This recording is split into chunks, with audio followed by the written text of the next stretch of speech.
Saudações a todos vocês, começando aqui no canal do Conde, mais uma transmissão muito especial hoje. Estou aqui com o advogado Ricardo Franco.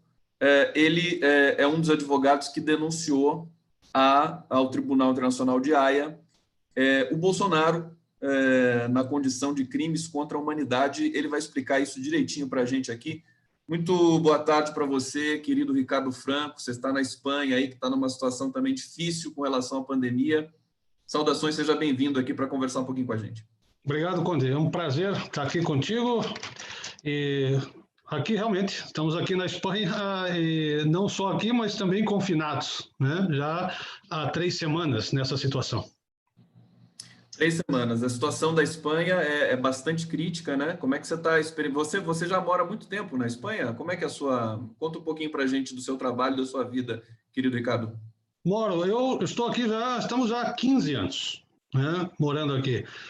Sou cidadão brasileiro de origem, também cidadão espanhol e advogo tanto no Brasil como aqui, né? Nós somos 2 sócios apenas. O meu sócio, que assinou inclusive comigo o tribunal, Charles Cormay, é americano e cuida do nosso escritório lá, e eu cuido dos nossos escritórios aqui.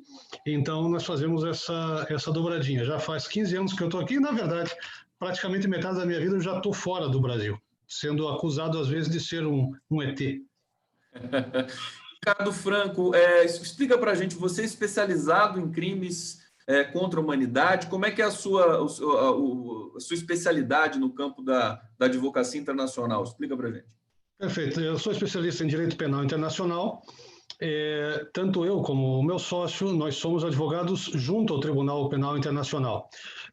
Os advogados que desejam entrar para poder litigar dentro do tribunal, eles têm que ser escrutinados e fazer parte de uma lista, que se chama em inglês List of Counsel, que seria mais ou menos lista de advogados. Os advogados que estão ali, então, eles estão habilitados a litigar perante a corte, né? Então, a minha especialidade nessa área vem disso. Basicamente, eu sou criminalista de berço e, posteriormente, fui aprendendo algo de direito internacional e aqui estamos. Perfeitamente. Eu quero saudar o público aqui, que chegando forte aqui no canal do Conde. Deixa eu só ler alguns nomes aqui. Essa entrevista vai ser muito importante para a gente entender o que está acontecendo na percepção internacional dessa experiência trágica que nós brasileiros estamos tendo aqui, que é ter um presidente totalmente desconectado da realidade e, pior do que isso, provocando, incitando, realmente trazendo muito perigo, não só ao Brasil, mas ao mundo. Regiane Trucolo está aqui, Maria Bernardes, Vanderlei Lima, Marcelo Sandim, dando boa tarde aqui, Juraci Alves de Lima. Se aproveita e mata um pouco a saudade do Brasil, Ricardo Franco, cheio de brasileiro aqui mandando saudações para você, Luciana Blues, Marisa Tasto Lopes. Depois você pode ver os comentários aí com calma.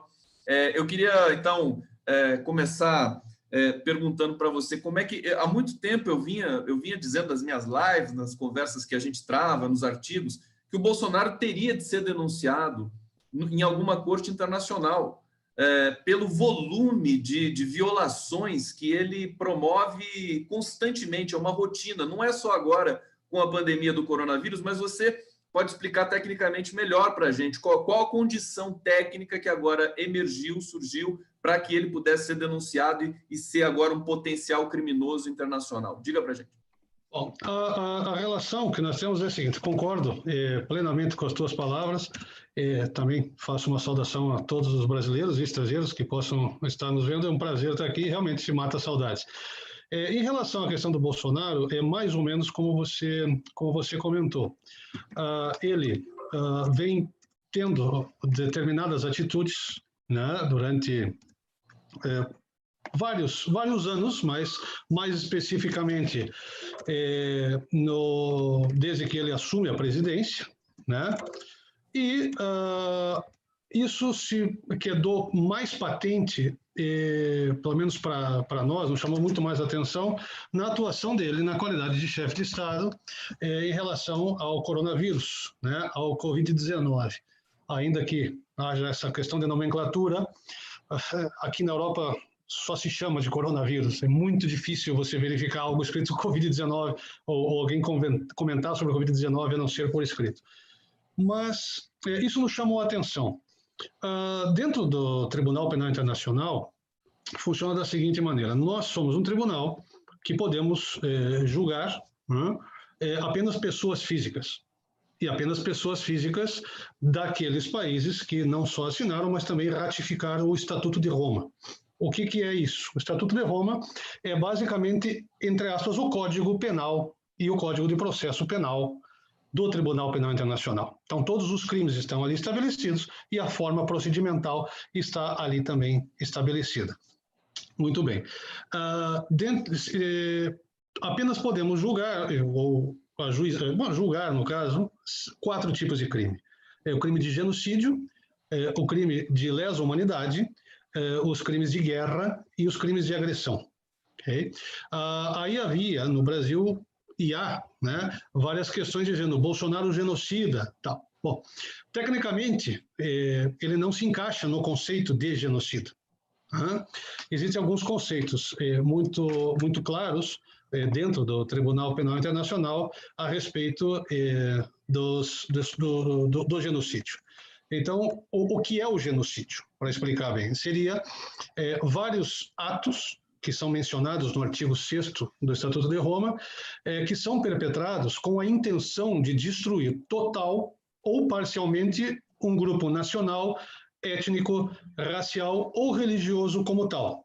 Então, é muito difícil entender que Jair Bolsonaro não só tem a vontade, mas tem a intenção e a capacidade de destruir totalmente ou parcialmente um desses grupos, né? E são basicamente 5 possibilidades. A matança de membros de grupo, lesão grave à integridade física ou mental, submetimento intencional desse grupo a condições de existência que determinem a sua destruição física total ou parcial, medidas outras destinadas a impedir nascimentos no seio desse grupo e, finalmente, o traslado, né, pela força de crianças de um grupo a outro grupo, né, para evitar que o grupo cresça. Então, isso é basicamente o genocídio. Na verdade, não poderíamos determinar ou solicitar à corte que investigasse algo nesse sentido, porque seria tentar, basicamente, matar uma mosca com tiro de canhão. Não teria muito sentido. Em relação ao crime de lesa à humanidade, aí seria outra coisa.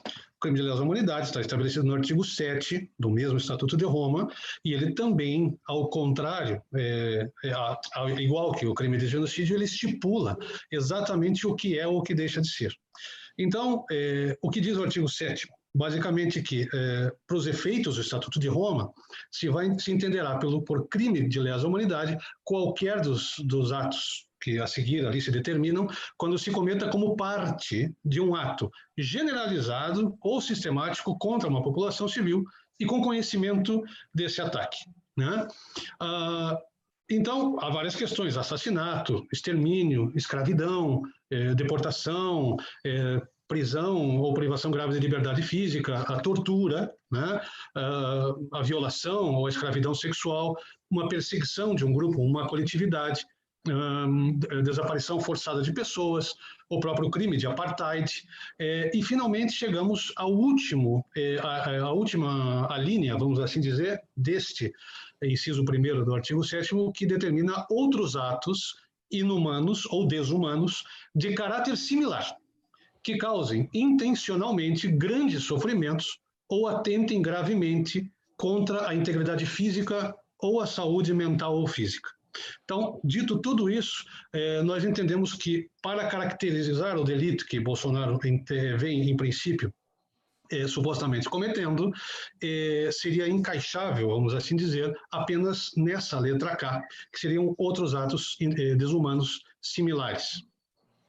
Perfeitamente, excepcional a sua explicação, Ricardo Franco. Daqui a pouco eu vou passar aqui no bate-papo, muita gente comentando aqui, mas antes eu quero explorar um pouco mais essas questões aí técnicas da denúncia que foi feita na Corte Internacional de Haia. Está correta essa nomeação que eu estou fazendo aqui?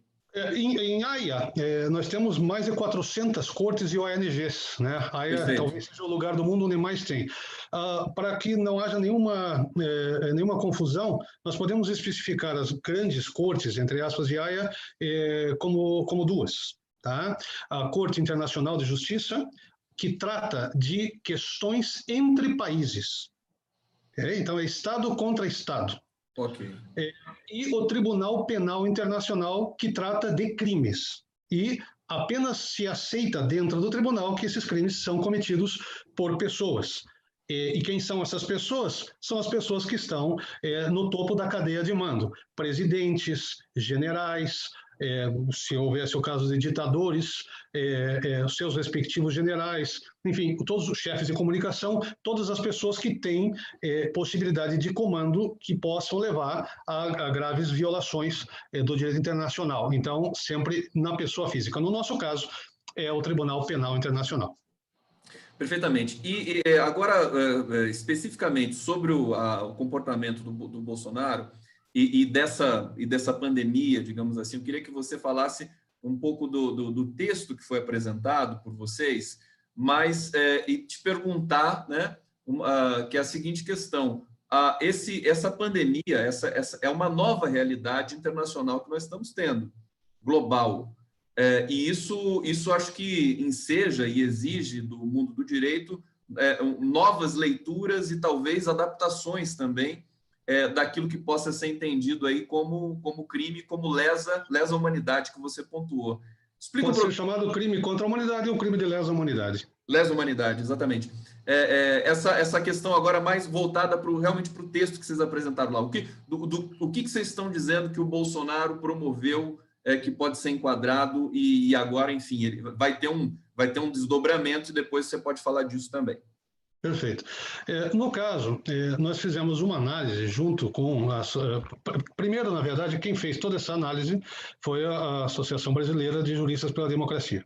Eles fizeram, dentro do Departamento Jurídico e de Relações Internacionais e toda a executiva, uma análise sobre todas essas questões. Né?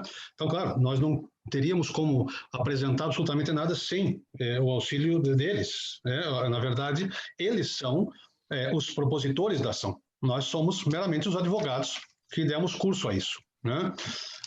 Então, veja, houve vários pronunciamentos que o Bolsonaro fez, que é de conhecimento de todos, aquelas famosas questões da gripezinha, do resfriadinho.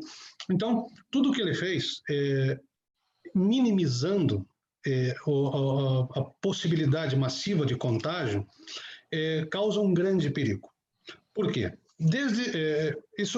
Aí sim, eu vou dar uma opinião pessoal, como você me pediu. Desde o golpe de 2016, e principalmente depois da assunção dele como presidente da República, o Brasil se dividiu basicamente em dois grupos, vamos assim dizer. Do lado do Bolsonaro, o que se vê, além de um exército incrível de robôs, né, que dominam, vamos assim dizer, as suas redes sociais, há pessoas que estão incondicionalmente apoiando o que o presidente Bolsonaro faz ou recomenda. Todas as recomendações que o Bolsonaro fez, entre aspas, elas vão exatamente de encontro às recomendações e determinações e diretrizes da Organização Mundial de Saúde, de todas as secretarias de saúde e ministérios de saúde de todos os países que estão na frente, eu já explico o que quer dizer na frente, do Brasil nessa pandemia, e principalmente, pelo que nós estamos vendo, principalmente na última semana, violando as próprias recomendações do seu Ministério de Saúde. Né? Então, a questão ela é curiosa. Deixa de participar de reuniões entre ministros de saúde da América Latina, né? Desdiz o seu ministro de saúde em rede pública. Isso faz o quê? Isso cria uma confusão na cabeça do brasileiro que já está bastante sobrecarregado com essa situação. Essa confusão criada se transmite de duas formas. Primeiro, das pessoas que têm uma boa fé e creem efetivamente que o presidente está dizendo é o melhor para elas. E a outra são as pessoas que apoiam incondicionalmente o Bolsonaro e, mesmo sabendo que o que ele está fazendo, ele viola leis e diretrizes, incitam a população a seguir fazendo aquilo. Você veja no Brasil, há poucos dias, houve carreatas. Né? Tem uma agendada para o dia 5.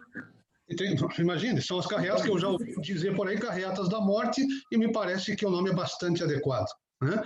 Agora, então, existe dentro do Código, para ser um pouco mais técnico, dentro do Código Penal brasileiro, nós temos basicamente 2 tipos penais, o artigo 267 e o artigo 268. O 267 fala de crime de epidemia, que é basicamente disseminar, propagar essa epidemia. E o 268 seria o auxílio a essa propagação. O 267 basicamente determina que ele poderia ser a pessoa responsável pela disseminação massiva. A pena é muito alta, salvo engano, é de 10 a 15 anos. E a pena do 268 é um pouco menor. Isso na jurisdição brasileira? Desculpa. Brasileira. O 267, na verdade, ele é um crime hediondo. Né? O que nós estamos querendo é que o tribunal possa verificar se as ações do Bolsonaro, além de violarem as diretrizes e determinações da Organização Mundial de Saúde, de todos os ministros de saúde, ou de quase todos, vamos dizer, da imensa maioria do mundo, e do seu próprio governo, eles podem ser determinados como um crime de epidemia ou como um crime de disseminação de uma epidemia. Né, ou de uma doença infecto-contagiosa, no caso. Para nós, a finalidade, a pena, ela não é importante, mas eu acho que há que ter uma resposta internacional, porque o que o Bolsonaro está fazendo, ele não só vai prejudicar a curto prazo o Brasil e os brasileiros, como no momento que o resto do mundo começar a abrir-se outra vez, abrir as suas fronteiras, muitas pessoas que estão aí voltarão a ser focos de infecção internacional, causando uma segunda onda de epidemia. E aí sim, poderia se verificar outras questões econômicas muito mais complicadas do que as que estão agora mesmo sendo verificadas por algumas vozes, não só no Brasil, mas também fora daí. E só um inciso, quando eu disse países que estão à frente do Brasil, prometi que eu ia esclarecer isso, eu quero dizer o seguinte, nós aqui já estamos há 1 mês e meio, a Itália está quase 2 meses nessa situação, o Brasil tem 30 e poucos dias, então nós estamos basicamente com 1 mês a mais, não somos melhores nem piores que ninguém, mas acho que temos pelo menos 1 mês a mais de combate e algo de experiência nessa situação, que não justifica de maneira nenhuma as atitudes do Bolsonaro. Então, ele não só agindo dessa forma, mas principalmente omitindo-se no dever da real e verdadeira informação para os brasileiros, ele cometeria ou um crime por suas ações ou mesmo um crime por suas omissões. Tanto faz. As 2 formas de cometimento de crime são perfeitamente aceitas no Tribunal Penal Internacional. Perfeitamente, Ricardo Franco, dando uma entrevista sobre a denúncia ao Tribunal Internacional de Haia do presidente Bolsonaro. Eu vou ler aqui alguns comentários do nosso público. Salma Vilaverde está dizendo, aqui onde moro foi uma responsabilidade essa falácia do Bolsonaro, porque seus apoiadores, essa falácia do Bolsonaro, seus apoiadores formam para as ruas e lugares públicos descumprindo as regras, ações preventivas, deram trabalho aos agentes de saúde. Deixa eu ver aqui, Ana Cecília, conheço bolsonarista em minha família que já está contra as atitudes desse pretenso presidente. O povo vai acordar, a gente tem um processo realmente de despertar, né? Ainda que seja também truncado e desorientado, justamente porque o Bolsonaro, sempre que ele aparece dando uma declaração, fazendo um comportamento, postando fake news em Twitter, o Twitter, Ricardo Franco, você deve ter visto essa notícia, tirou postagens do Bolsonaro pela primeira vez. Tinha tolerado muitas coisas durante muito tempo e agora tirou. As outras redes sociais também bloquearam algumas postagens do Bolsonaro. E a gente tem realmente um quadro completamente inusitado no Brasil. Eu quero te perguntar também sobre a percepção não tão específica do mundo jurídico, mas do ponto de vista, enfim, da notícia, da percepção humanística desse momento do mundo. E pensando, eu queria te perguntar sobre o encaminhamento dessa denúncia. Quer dizer, quais são os próximos passos agora? Como é que vai ser julgado isso? Qual é o tempo? Esses detalhes se ele pode ser condenado, se ele for condenado, como é que esse protocolo se desdobra? Queria que você explicasse um pouquinho para a gente essa dimensão aí dessa denúncia. Claro. Em relação aos comentários que os nossos amigos fizeram aí pela página, é real. Nós vemos daqui que é vergonhoso várias questões que estão sendo feitas. A questão eu vi ontem, salvo engano foi ontem, em Curitiba. A minha cidade natal é Curitiba. No Parque Barigui, que é o maior parque da cidade, havia uma infinidade de pessoas passeando, né? Ou seja, mesmo com os parques fechados, pessoas simplesmente desviam. Claro, é um parque, é fácil de entrar, né? Então, violando frontalmente uma determinação, no caso da Prefeitura Municipal. Isso não vai ajudar. Isso, na verdade, não só não ajuda, como contribui para mais mortes e, principalmente, vai contribuir para que se demore mais no tempo em resolver isso e que os casos sejam tão mais altos do que a possibilidade do Brasil suportar isso, que o colapso não é só mais rápido, mas como demora muito mais tempo, ocasionaria mais mortes. Em relação à falta de apoio dos eleitores, que a nossa outra companheira acaba de dizer, nós temos verificado isso. Eu estou longe do Brasil, eu não vou 2 a 3 vezes, ou 2 vezes ao ano ao Brasil, mas nós temos visto isso. São pessoas que realmente pensam, puxa, até aqui chegamos. Uma coisa é você ser eleitor de Bolsonaro, outra coisa é você ser bolsonarista. Então, há eleitores que votaram no Bolsonaro por várias razões, porque fizeram um voto anti-PT, ou porque acharam que a esquerda era um perigo. Há várias absurdezes. Mas, ok, cada um tem a sua opinião. Essas pessoas, eu vejo que começam a se arrepender. Se não me engano, saiu hoje Várias pesquisas. Que ele teria 33%, nós conversamos a respeito sobre isso, eu e você, que ele teria 33% e o ministro da Saúde teria mais de 70% ou 76%, ou seja, mais do que o dobro de aprovação dele. Né? Basicamente é isso. Eu não tenho muita esperança, porque o ministro de Saúde ele não é muito diferente do Bolsonaro. Né? Uma coisa é que ele possa querer, talvez para fins políticos. Desculpa, Ricardo, sem querer te interromper, já interrompendo, mas uma coisa que a gente costuma dizer aqui, quase brincando, é que, mas com fundo grande de verdade, perto do Bolsonaro, tudo fica, todo mundo vira estadista, né? Todo mundo, porque ele é tão perigoso, né? Que até o Mandetta é elogiado por alguns setores.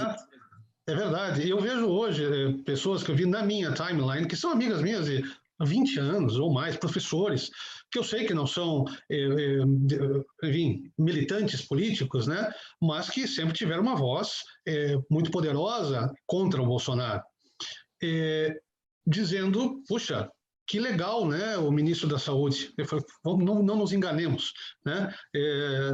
Quem está no governo difere muito pouco do Bolsonaro, mas como você disse, perto do Bolsonaro, né, diabo vira anjo, então é um pouco complicado isso. E já entrando em relação, finalmente, à questão do Twitter, realmente, não só no Twitter, mas no Facebook e no Instagram também, houve essa situação. Eu não me lembro, realmente não me lembro de que uma rede social desse impacto internacional tenha feito isso com o chefe de Estado. Acho que é o primeiro caso dele no mundo. Eu também, não quero queimar a língua, mas provavelmente seja o primeiro caso. Isso já denota duas coisas. Primeiro, Facebook, ou Twitter, ou Instagram, o que eles são? Eles são basicamente grandes empresas expoentes do capitalismo. E são exatamente essas empresas que cortam as asas de Bolsonaro, que se diz capitalista. Então, você veja que a contradição dentro da direita, ela existe, mas também até um certo ponto. Né? E isso talvez seja um fio de esperança.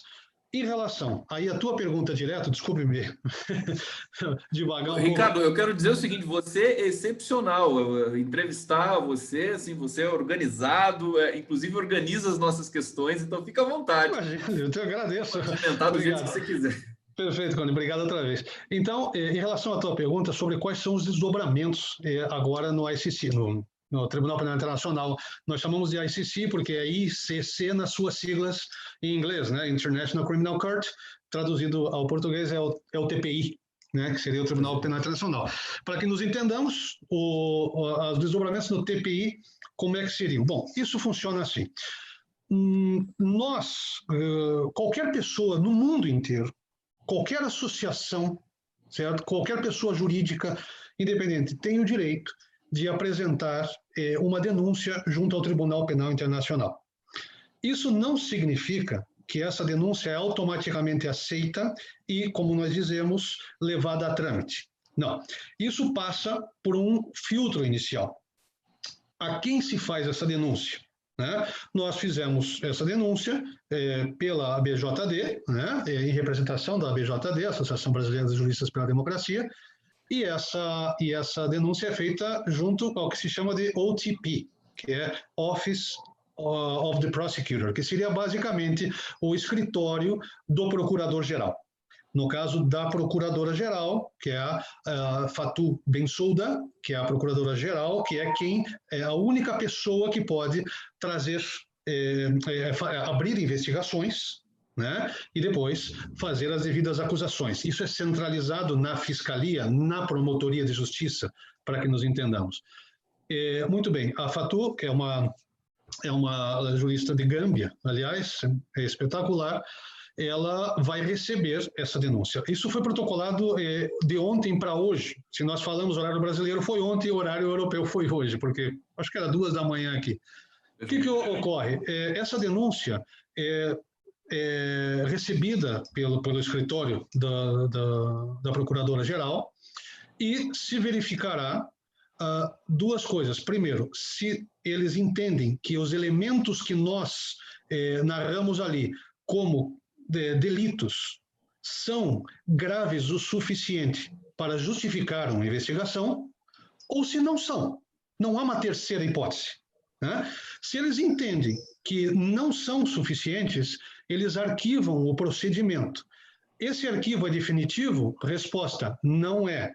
A qualquer momento, com qualquer provas novas e até para uma facilidade do próprio tribunal, você apenas solicita a reabertura dessa denúncia para reverificação de uma possível investigação. Por que isso? Porque senão nós teríamos que escrever tudo outra vez e a pessoa que recebe teria que reler tudo aquilo. A pessoa já sabe o que tem ali. Então ela sabe que ela vai direto na prova. Isso é um sistema que tem o tribunal para facilitar, porque às vezes você tem 90% da prova, mas não tem 100%. A prova é circular. É como um balão de gás. Se tiver um furinho, ela escapa. Então, eles preferem que seja cheio. Muito bem. Então, eles podem negar, isso se arquiva provisoriamente, não existe um prazo máximo, pode ser 1 ano, 5 anos, 10 anos, é independente. Se houver outros elementos, se reabre. Se eles entenderem, por outro lado, que sim há elementos, desde logo, para seguir o procedimento, eles abrem oficialmente uma investigação.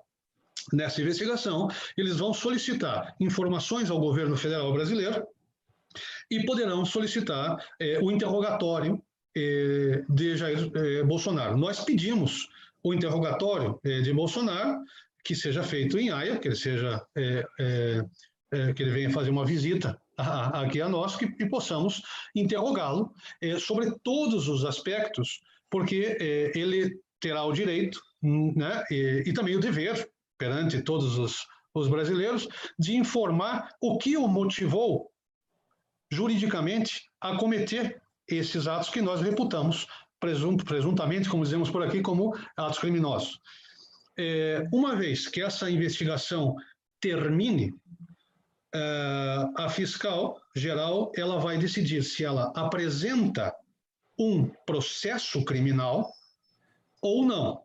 Se ela não apresenta, volta aquele arquivo, que é o mesmo arquivo provisório que eu comentei antes, e até que hajam provas novas, a investigação não recomeça. Se ela resolve, então ela vai ser recebida por uma das pré-câmaras, vamos assim dizer, do Tribunal Penal Internacional, onde é feito todo o processamento até o julgamento, nesse caso de Bolsonaro.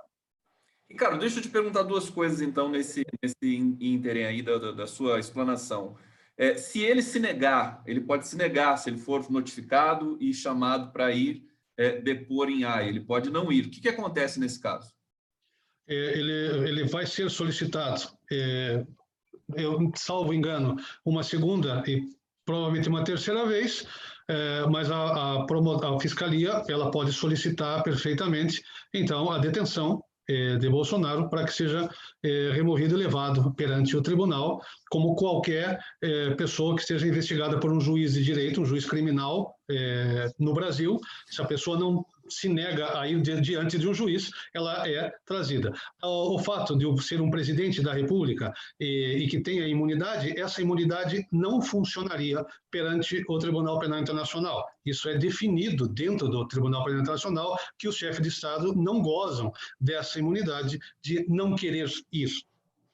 Agora, conhecendo algumas peculiaridades da nossa justiça e dos Brasil signatário de acordos internacionais como esse que você mobilizou, que vocês mobilizaram aí nessa denúncia, a gente pode entender que esse protocolo possa não ser cumprido também no Brasil, de uma detenção do Bolsonaro. Confere essa percepção que eu estou aqui compartilhando com você? Confere. Isso. Desculpa, Ricardo. Eu me lembro, por exemplo, da questão do Lula quando o Lula estava preso e que o setor de direitos humanos, se não me engano, da ONU, emitiu uma determinação. Foi até uma discussão jurídica conceitual aqui que foi muito forte. Você deve ter visto isso. Se o Brasil deveria acatar ou não acatar, e acabou não acatando, mas era signatário daquele acordo. Então, é essa a minha questão para você. Você quer especificar? Claro, não, eu entendo, são mais ou menos coisas diferentes. O tribunal, ele tem um poder de coerção, né? Quando o Brasil assina o Tribunal Penal, assina e ratifica a entrada do país no Tribunal Penal Internacional, isso é incorporado dentro da legislação nacional através de um decreto. O decreto é de 2002 ou 12, salvo engano, não me lembro o número do decreto, não é importante. O que é importante é que a própria submissão do país às normas do Tribunal Penal Internacional não só foram incorporadas à legislação do Brasil, elas também foram incorporadas no artigo 5º, parágrafo 4º da Constituição Federal. Então, é uma norma automática. Ali está claramente que o Brasil se submete a essa jurisdição e, evidentemente, todo o conjunto normativo. Poderá haver outras vozes? Poderá. Eu entendo que não haveria como. Evidentemente, existem situações internacionais que são delicadas. Nós já tivemos, por exemplo, outros chefes de Estado, ministros, chefes de Forças Armadas, em outros casos no tribunal, onde o país simplesmente não entregou. Então, assim, o que fazer? O tribunal ele poderia solicitar às Nações Unidas para que mandasse o exército. Não, tudo é possível. Outra coisa é que se faça, porque o que o tribunal precisa é fazer uma investigação e não é criar um novo banho de sangue, não é verdade? Então, impasses internacionais desse tipo existem e podem existir. Aí a pergunta é, então, de alguma forma, mesmo que o tribunal dê uma ordem para Bolsonaro não ir, ele poderia desobedecer essa norma? Poderia, ele estaria em desobediência, né?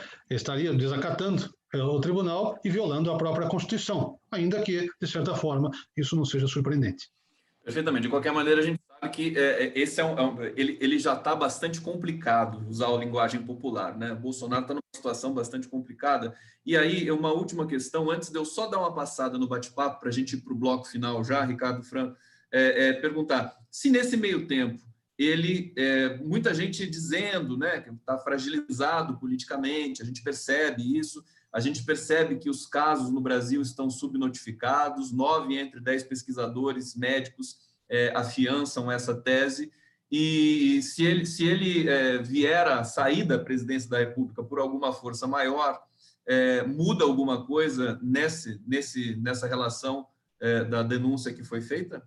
Não, não muda absolutamente nada. Permanece. Ele responde por todos os supostos crimes cometidos quando presidente, independentemente se já não está ou não. Na verdade, 90% das pessoas que estão hoje processadas no Tribunal Penal Internacional já não ocupam os cargos que ocupavam quando do início das investigações. Muito bom. Deixa eu vir aqui para o bate-papo. Quero saudar aqui Marta Denise Oliveira, dizendo estamos ao vivo aqui no canal do Conde, peço para vocês inscrições no canal também, compartilhem essa transmissão, ela vai ficar aqui disponível para todos os inscritos, então por isso que eu volto a pedir, o canal do Conde é público, mas nós temos também aí a vontade de crescer as nossas inscrições aqui. Marta Denise Oliveira dizendo, todo esse desgoverno e cúmplices de Bolsonaro devem ser denunciados, incluindo os famosos que postaram declarações criminosas, contrárias à saúde e à vida. A gente viu o Bolsonaro realmente como um vetor que dispara esse comportamento. Eu tive aqui, a gente percebe entre os nossos familiares e amigos, acha que já pode trabalhar, que já pode sair sem protocolos mais rigorosos, como máscara, luva, etc.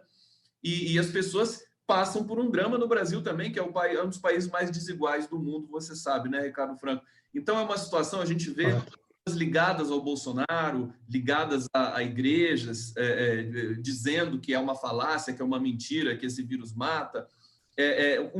Uma rede de desinformação muito forte que vai adiando cada vez mais os cuidados. O Brasil já não está conseguindo declarações infelizes com relação à China, que está ajudando muitos países do mundo com insumos e equipamentos médicos, porque eles têm um lastro aí para essa produção, e o Brasil vai ficando para trás cada vez mais. Daqui a pouco a gente vai ter certamente uma aproximação da realidade do que está acontecendo no Brasil em termos de números de casos e de mortes. Eu queria que você fizesse agora, para fechar o nosso papo, um comentário geral, quer dizer, a sua perspectiva, um momento, acho que, único na humanidade, vários chefes de Estado, Angela Merkel já disse que é o maior desafio da história, desde a Segunda Guerra Mundial, e talvez seja até maior do que a Segunda Guerra Mundial, em grande medida para alguns países. A gente vê o drama que a Itália está passando, que a Espanha está passando, e você está aí na Espanha.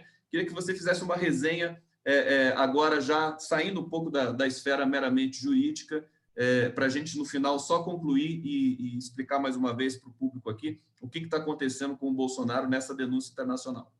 Perfeito. Apenas tinha me faltado dizer o seguinte: no caso de haver um juízo de Bolsonaro, ele ser, por exemplo, condenado ou absolvido, cabe recurso, né, para as câmaras de apelação, e que darão a palavra final nesse caso. Em relação, por exemplo, ao que a Marta comentou, eu acho que a Marta, ela basicamente, ela definiu o que está acontecendo. O que está ocorrendo segundo a palavra utilizada por ela, que eu assino embaixo, um desgoverno, né? Então, essa é a primeira situação. O desgoverno leva, como a primeira sílaba diz, a uma desorganização. E a desorganização significa não apenas falta de organização, mas a vontade de não se organizar. E quando a sociedade está desorganizada, cada um faz o que quer. Cada país tem o direito, naturalmente, de determinar como se enfrenta essa pandemia, né? Veja, aqui, posso dar o exemplo aqui na Espanha, até para fazer uma comparação pode ser importante. Na Espanha, nós temos um sistema político relativamente parecido ao do Brasil. Nós temos o governo central, nós temos uma monarquia. Isso aqui é uma coisa que, enfim, lamentável. mas temos uma monarquia onde o rei é o chefe de Estado. E acabou. Ele tem uma representação externa, não tem mais importância, vamos assim dizer. Quem efetivamente o presidente se chama presidente de governo. Como temos um sistema parlamentarista, o presidente é eleito dentre todos os deputados que foram eleitos. Então, o parlamento vota para que um seja, digamos assim, o presidente do governo, e é ele que toma as decisões. Embaixo do governo central, que seria o governo federal do Brasil, nós temos as comunidades autônomas. Nós temos aqui na Espanha uma democracia assimétrica. Então, são comunidades autônomas que têm, como o próprio nome diz, certa autonomia, que seria mais ou menos como os estados no Brasil. E nós temos também os municípios, vamos assim dizer. Tá? Também temos uma outra coisa, que é a coleção de municípios, mas não vamos chegar até aí. Vamos deixar nesses três.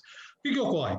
Existem várias competências, por exemplo, a competência da saúde, que elas estão divididas, né, entre o governo, as comunidades autônomas, etc. Como no Brasil, que existem algumas competências de saúde que estão divididas entre o governo federal, estadual e municipal. Pode haver um hospital federal, um hospital municipal e assim por diante, né? Cada um cuida do seu, mas são todas competências da área de saúde. O que o governo da Espanha fez? O governo da Espanha determinou que toda a questão relativa ao coronavírus será centralizada no governo federal. O governo federal é o único que pode editar ordens para todo o território espanhol. Nenhum prefeito pode editar uma ordem, porque isso poderia contrariar a ordem de um outro prefeito, que é o que está acontecendo no Brasil. E essa é a nossa preocupação. Evidentemente, nós temos uma noção de que o Brasil tem dimensões continentais, né? O Brasil é quase do mesmo tamanho que a Europa. A Europa tem quase 10 milhões de quilômetros quadrados, o Brasil tem 8 milhões e 511, salvo engano, né? Então, a diferença é muito pequena, né? É o quinto maior país do mundo. É claro que é sempre mais difícil, mas eu acho que era preferível, porque senão você deixa aberto a que cada um decida por si próprio. Se você somar tudo isso em um presidente que não respeita nenhuma norma internacional ou mesmo do seu próprio governo e ainda incita as pessoas a não fazer, incita aos jovens a voltar às universidades, incita as crianças a voltar à escola, incita os trabalhadores a voltar aos seus trabalhos, incita as pessoas a circular livremente pelas ruas, o que ele está fazendo, ele está disseminando disseminando o vírus por omissão, porque ele deveria fazer exatamente o contrário. Então, ele, determinando que as pessoas não obedeçam o que 90% do mundo, vamos assim dizer, está fazendo, ele, primeiro, fica sozinho. Segundo, ele leva a população a uma tragédia sem precedentes. Angela Merkel, como nós falamos aqui na Espanha, não é santo da minha devoção, também não sou religioso, mas é um dito que nós temos aqui. O que significa isso? Que as ideias dela são bastante contrárias, né, às minhas. Mas ela é a chefe de Estado lá, e a importância é o que ela fala. E mesmo assim, sendo tão contrária, nunca estivemos tão conjugados no pensamento. Então, não é uma questão, como Bolsonaro diz, de ideologia. Não é uma questão de cores, de azul ou de vermelho. Não é nada disso. É uma questão de saúde pública. E a saúde pública atinge a todos nós por igual. Sejamos comunistas, socialistas, capitalistas, liberais, altos, baixos, negros, brancos, não importa. A saúde pública atinge a todos. E vão morrer pessoas, ricos, classe média e pobres. Mas parece que Bolsonaro não só não se importa com isso, mas como, de certa forma, incita a que isso, ao final, possa supostamente ocorrer. Essa seria mais ou menos a minha visão de fora do que está acontecendo no Brasil. Ricardo Franco, eu quero agradecer imensamente, todo mundo elogiando muito aqui suas explicações. Depois você acessa os comentários aqui, isso aqui vai ficar gravado, depois esse vídeo também vai ser reprisado na TV 247. E eu queria fazer uma última pergunta rápida para você. Esse texto, você apresentou para o tribunal, ele está disponível? A gente pode ter acesso a ele? Está público? Ele, salvo engano, ele está disponível na Associação Brasileira de Juristas pela Democracia. Creio recordar que é abjd.org.br, né? Eu já confirmo para você, entrando aqui. Deve Exatamente, abjd.org.br. Ele está disponível lá. Existe uma versão dessa petição que foi feita, grande parte em língua portuguesa, para facilitar o entendimento. A petição que foi protocolada é a que consta em inglês. As línguas que nós manejamos, vamos assim dizer, dentro do tribunal, é o inglês ou o francês, por isso. Mas, de qualquer maneira, foi feita uma versão em português, né? Que não é a que foi protocolada. Quem tiver interesse em ver a versão original, todas as 34 folhas, com todas as questões jurídicas ali elencadas, está na versão em inglês. Perfeitamente. Ricardo Franco, eu quero te agradecer imensamente. Obrigado pelas suas explicações, obrigado pela tua competência, pelo teu compromisso aí com toda essa combate a essa crise que a gente está passando, que é uma crise que abala todas as estruturas da civilização, a linguagem, a justiça, a economia, a sociedade, a diplomacia, enfim. E quero agradecer o público que acompanhou muito atento aqui também esse papo e dizer para você que tomara nós nos encontremos mais vezes, brevemente, para conversar sobre não só questões do mundo da justiça e das questões internacionais, mas também das coisas que nos são caras, como arte, cultura, sociedade. E conversar com você é um prazer muito grande. Obrigado, viu, Ricardo? Conde, obrigado a você. Queria fazer um agradecimento outra vez especial à ABJD por ter a confiança que nós pudéssemos levar adiante com vários outros juristas da própria ABJD, que conjuntamente assinam a petição. Quero agradecer a você pela oportunidade de que a gente possa levar um pouco, desculpe o excesso de tecnicismo, se for o caso, mas levar um pouco ao pessoal o que está acontecendo efetivamente, tentar fazer essa conexão e, principalmente, agradecer ao público pela paciência. Muito bom, obrigado, Ricardo Franco. Gente, daqui a pouco eu estou de volta aqui com o analista Rogério Anetablian. Bom trabalho para você na Espanha, querido Ricardo, e até a próxima. Para vocês também, querido Conde, um abraço.